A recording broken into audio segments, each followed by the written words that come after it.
Hi guys, welcome back to another new video. మీరు చూస్తున్నారు looming ఎరైజాన్.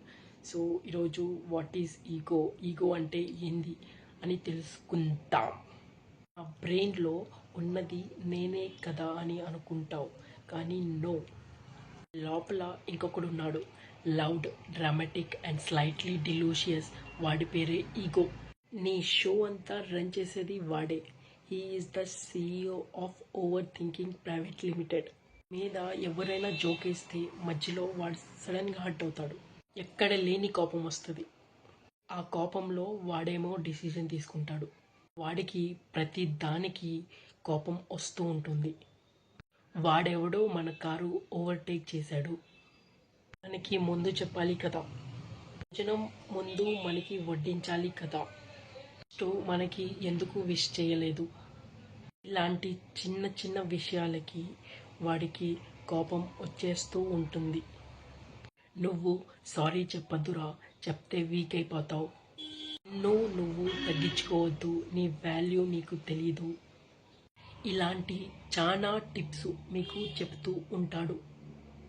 వాడు చెప్పే లైఫ్ కోచింగ్ లెసన్స్ అస్సలు తీసుకోవద్దు. అవతల వాళ్ళతో ఎలా ఆర్గ్యూ చేయాలి అండ్ అందులో ఎలా విన్ అవ్వాలి, మనము ఏం మాట్లాడాలి అని మనకి అనుక్షణం ట్రైనింగ్ ఇస్తూ ఉంటాడు. మీ ఫ్రెండు వాళ్ళ చెల్లి పెళ్ళికి రమ్మని పిలుస్తే, 2020లో మీ అక్క పెళ్ళికి రాలేదు, అందుకే నువ్వు వెళ్ళొద్దు అని చెప్తూ ఉంటాడు. వీడికి పనికి మాలిన విషయాలు అన్నీ గుర్తుకుంటాయి. అందుకే ఎక్కడైనా పెళ్ళిలో గొడవలైతే అక్కడ కొట్టుకునేది మనుషులు కాదు, వాళ్ళల్లో ఉండే ఈగో. అలాగని మనము ఈగోని తీసేయలేము. వాడు మన తోడబుట్టిన తమ్ముళ్ళలాంటి వాడు. మనతోనే ఉంటాడు, మన పక్కనే సోఫాలో పాప్కార్న్ తింటూ చిరాగ్గా కూర్చొని ఉంటాడు. అయితే మనము డీప్గా చూస్తే ఈ ఈగో బ్రదర్ చాలా మంచోడు. మన సెల్ఫ్ రెస్పెక్ట్ని కాపాడుతాడు. మనము ఎవడి ముందల తల వంచకూడదు, వంగకూడదు అనేది మాత్రమే వాడు కోరిక. మనల్ని కాపాడే టెన్షన్లో ఉంటాడు. కానీ ఒకసారి మనము ఇష్టంగా ప్రేమించిన వాళ్ళని కానీ ఏడిపిస్తూ ఉంటాడు. ఎవడనైనా హర్ట్ చేసే కెపాసిటీ ఉంది వాడికి. వీడి వలన సొంత పేరెంట్స్ కానీ దూరం అయిపోతారు.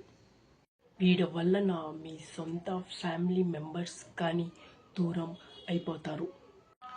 అందుకే మీలో ఉన్న ఈగోని దాచిపెట్టండి. ఈగో దాచటం ఒక అందం, ఒక ఆర్ట్. దాయగలిగితే సగం గొడవలు తగ్గుతాయి. అయితే మన అందరికీ అహం ఉంటుంది, అది ఉండాలి కూడా. అయితే అది ఒక చిన్న జ్వాలలాగా ఉంటే వెచ్చగా ఉంటుంది. మంట పెరిగితే చుట్టూ అన్నీ తగలపడిపోతాయి. మన టైం బాగలేనప్పుడు అన్నీ మూసుకొని కూర్చొని ఉంటాడు.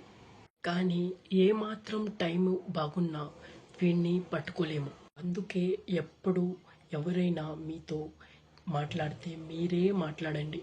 మీరు కాకుండా వాడిని మాట్లాడనీకండి. మీకు పెద్ద సక్సెస్ వచ్చి ఏ స్టేజ్ మీద ఉన్నప్పుడు వాడు హ్యాపీనెస్లో మైక్ ఇవ్వమని అడుగుతాడు. ప్లీజ్ వాడికి మైక్ ఇవ్వద్దు. నేను అనుకుంటే తప్పు లేదు. నేనే అని అనుకుంటే అన్ని దరిద్రాలు వచ్చి తల మీద చుట్టుకుంటాయి.